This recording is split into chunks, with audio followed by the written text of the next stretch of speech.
Hi everyone, welcome back to my channel and welcome to my sunscreen series. This is a series where I'm going to share with you about all the sunscreens that are in my collection. I am a sunscreen junkie. It is the most important part of any skincare routine, and as I always say, nothing else in skincare makes sense if you're not going to be using sunscreen.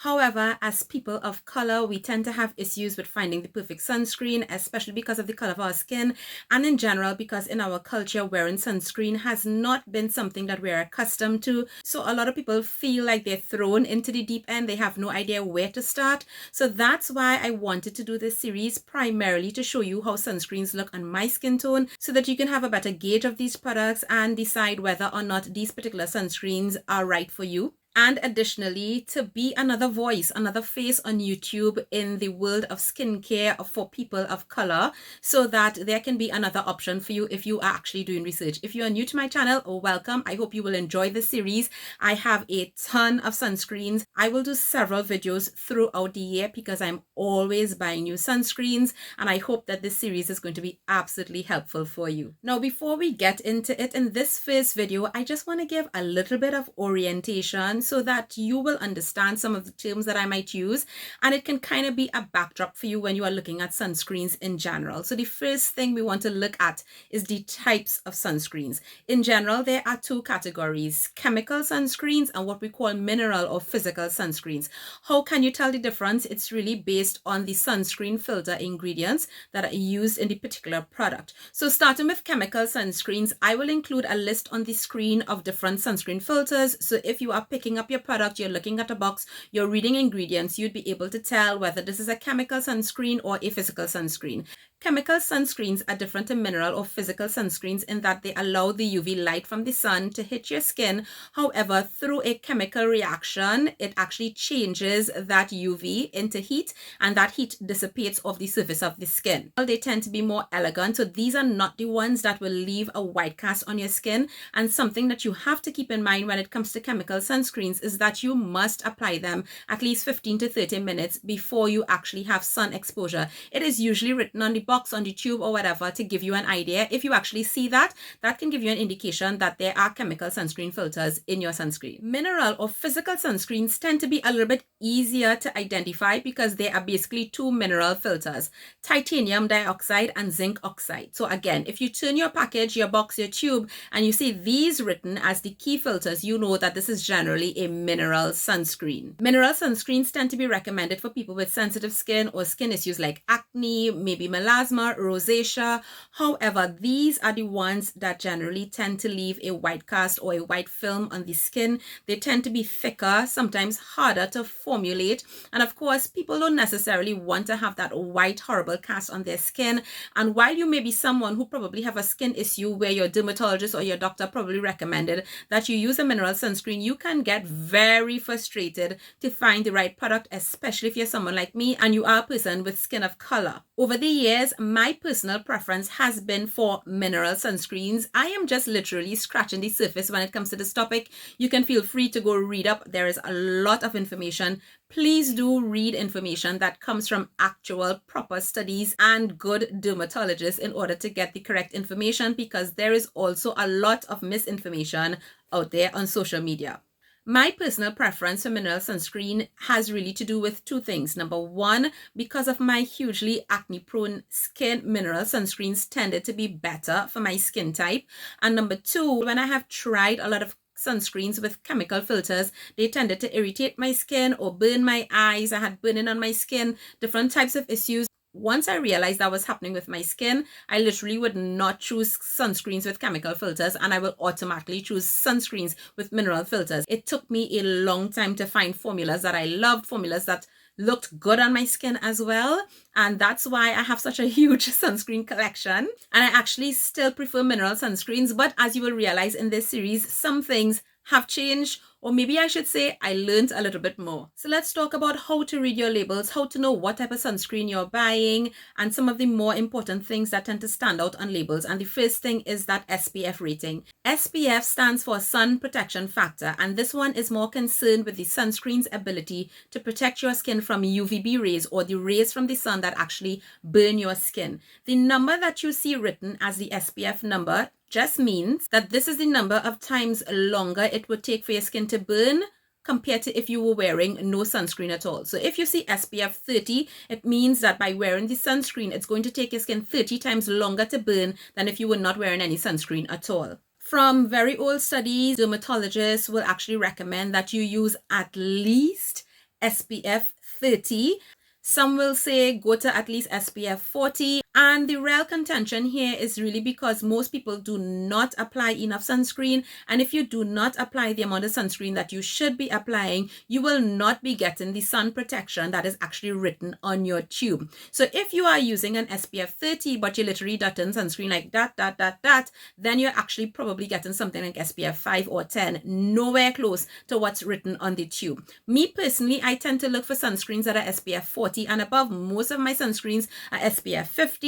And that just helps me feel a little bit more secure. The other term that you might actually see on your tube or your box might be broad spectrum or a PA rating system. Broad spectrum is what is usually found on sunscreens that are in the Western world, and it usually means that you are also covered for UVA rays, or your skin will also be protected from the UVA rays, which are the rays that actually cause the premature aging or the aging of the skin. For mainly Asian sunscreens, Korean, Japanese, and even in Europe, they have adopted a system called the PA rating system. You will actually see PA+, plus, 3 pluses or 4 pluses on a sunscreen to give you an idea of how much UVA protection you're getting from that sunscreen. If you see 2 pluses or more, that's actually excellent coverage, excellent protection, and that's really what you want to be concerned about. Let's talk about how much sunscreen you should apply. Now, as I mentioned, if you are not applying the right amount of sunscreen, you are actually not getting the protection that your product was actually meant to give you.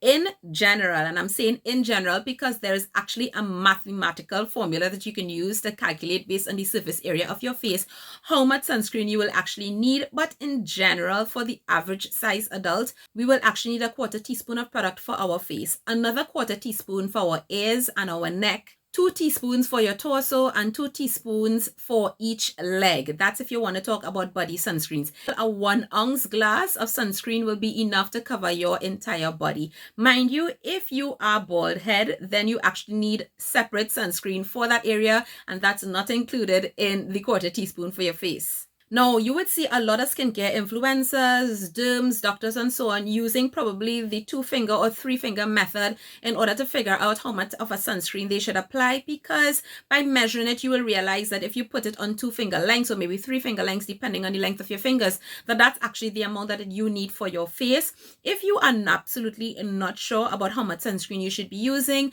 I recommend just getting a small measuring spoon. I have a couple that I keep on my desk where I apply my skincare. A 1/4 teaspoon or 1/8 teaspoon if you're actually going to be splitting the application in terms of layering the sunscreen on your face, and that's going to help you. And you will see that I use that a lot of times to make sure that I'm actually applying the right amount of sunscreen on my face. It is important for us to know that while sunscreen is the most important part of any skincare routine, they are not necessarily the cheapest part of skincare routines, and there are many reasons for that. Sunscreens are not easy to formulate. There are a lot of components. In fact, in the US, it is considered a drug. And so there are a lot of requirements and regulations that sunscreens must meet. It is also extremely expensive to be tested. And when brands are doing testing and getting independent testing, probably doing that 2 or 3 times, you can imagine that those costs are exponential. And so those things definitely add up to the cost of the sunscreen. The other thing is, consumers have been clamoring for more and more elegant sunscreens as more people have become aware and more knowledgeable about the need and the importance of sunscreen. People want nicer products, and that means that a lot of brands have to go back to the drawing board, and it's no longer about the very heavy sunscreens that we used to use before. People want more lightweight products. They want stuff that's going to work well with makeup. They want stuff that's going to feel comfortable on reapplication. And for a lot of us with skin of color, we want things that are not going to give us that dreaded white cast. So all of these things play a role in terms of the expenses and the cost of sunscreens. Sunscreens, I believe, should be one of those more affordable things, but we're probably not just there yet. And it's something that we really should keep in mind. So then you might also ask me, but Sheri, my moisturizer has sunscreen. My moisturizer says probably with SPF 15, with SPF 30. Can I just use that and not use a separate sunscreen? You absolutely can. Now, first of all, if it says at least SPF 30, that should be okay. However, you still need to use a 1/4 teaspoon of that moisturizer in order to get that SPF 30 on your face. The thing is, most people do not use 1/4 teaspoon of moisturizer. That's actually a lot of moisturizer. So if you are not doing that with the moisturizer that you have that contains SPF, you are nowhere close to getting proper SPF coverage, and I will definitely recommend having a separate SPF. If you're using a moisturizer that says SPF 15 or 20, first of all, it's nowhere near the amount of SPF that you should be using, and therefore you should definitely consider having a separate SPF on top of that. Now, a lot of new sunscreens that are on the market are actually now formulated with moisturizing ingredients. So you may actually be able to get away with using one of those sunscreens and skipping moisturizer, because you will be getting the sunscreen, but you will also be getting the moisturizing components that your skin actually needs. So again, it really depends on your preferences. Then you may also have another question about makeup with SPF. So you'd say, okay, well, maybe I can get away with applying a moisturizer that says it has SPF 15 because my foundation says it has SPF 15 and my powder says it has SPF 15. Well, something that you need to know is SPF doesn't add up. So if you're using 3 products that says SPF 15, you're not getting SPF 45, you are getting SPF 15. Additionally, remember that when all these products were tested for the SPF protection, they were tested using a certain amount, and I'm almost sure we are not using the amount of product to even get that. So keep that in mind as well, because it's not going to be a scapegoat to escape applying sunscreen. So what else do we need to discuss in this orientation video? Something that I think is on everybody's mind who has been into sunscreen or who has been paying attention to the use of sunscreen in their skincare routine, and that is reapplication of sunscreen. Now, there are a lot of people who have done like hacks videos or demos in terms of how they reapply sunscreen. It seems pretty straightforward, especially if you're not wearing makeup and you just have to reapply your sunscreen on top of what was already there a couple hours later. However, the trouble actually comes in if you are wearing makeup and then you have to apply this amount of sunscreen in order to get the coverage, and then you think about, oh my goodness, this is going to completely mess up my makeup and all of that. But we'll talk about that a little bit later. Let me talk about why sunscreen needs to be reapplied. From the time you apply your sunscreen and it starts working, it also starts breaking down. And there are many things that affect your sunscreen's ability to do what it's doing and how effective it is. So things like water, sweat, touching your skin, how oily your skin is, the exposure to the elements, all of these things break down sunscreen. If you are somebody that sweats a lot, your sunscreen will actually break down faster than somebody who's not sweating as much. If your skin is oilier, your sunscreen will break down faster than somebody whose skin is probably drier. But in general, the rule is to reapply your sunscreen every couple hours, and that really means every 2 hours, especially if you're going to be in direct exposure to UV light. The strongest rays are generally between 10 a.m. to 4 p.m. So if you know that you're going to be outside during that time, reapplication of sunscreen is critical to protect your skin. But it is also important to note, and something that I have been paying attention to and doing as well, is that you can get sun protection from the use of other things like sun protective clothing, using hats, sunglasses, using UV protected umbrellas, for example. Those things will actually give you additional sun protection, especially if you are in direct exposure to UV light. Now, some people will say, should I reapply sunscreen even if I'm indoors? And again, it all depends on your exposure. Now, remember that your sunscreen is actually already starting to break down from the time you apply and you're going about your daily life. Now, if you are sitting in a room like me right now, where I probably have no direct exposure because these are actually blackout curtains that are behind me, and you're in a room with absolutely no windows, then your sunscreen will probably break down a little bit slower. However, in most of our houses, we have windows and UV rays are penetrating through those windows, and especially if you're probably sitting in your kitchen or at a desk where there is a window, UV rays are coming in, touching your face, and therefore you should consider sunscreen reapplication, especially if you are dealing with issues like hyperpigmentation, melasma, but more so if you are concerned about health, protecting your skin from skin cancer as well as premature aging. And the last thing I want us to consider when it comes to sunscreen is that there is no real waterproof sunscreen. I know waterproof is actually written on quite a few products, but you will actually tend to see more so water resistant or sweat resistant. Those sunscreens are actually formulated to be more resistant to the impact that water and sweat and so on will actually have versus a regular sunscreen that probably does not have that built-in technology. So it does not mean that you will not sweat. It does not mean that your sweat cannot break down the sunscreen or break down the effectiveness of the sunscreen. It just means that the sunscreen is going to be a little bit more resistant. If you are sweating and you're seeing sunscreen running, it means that your sunscreen is breaking down and you are definitely going to have to reapply, probably faster than you expected. I think that was quite a bit of orientation for this video. I actually intended to include a couple reviews in this first video, but let's leave that for the next one. It's going to be coming up right after. I hope that you absolutely enjoy this. I hope that you've learned something new, and definitely leave a comment down below in terms of your sunscreens, what you use, what are your preferences in terms of types of sunscreens, what do you look for in sunscreens, and if you have any other questions that you would like for me to answer in this series, I'd be happy to do so. This is also just a gentle reminder that I'm not a dermatologist or a skincare specialist.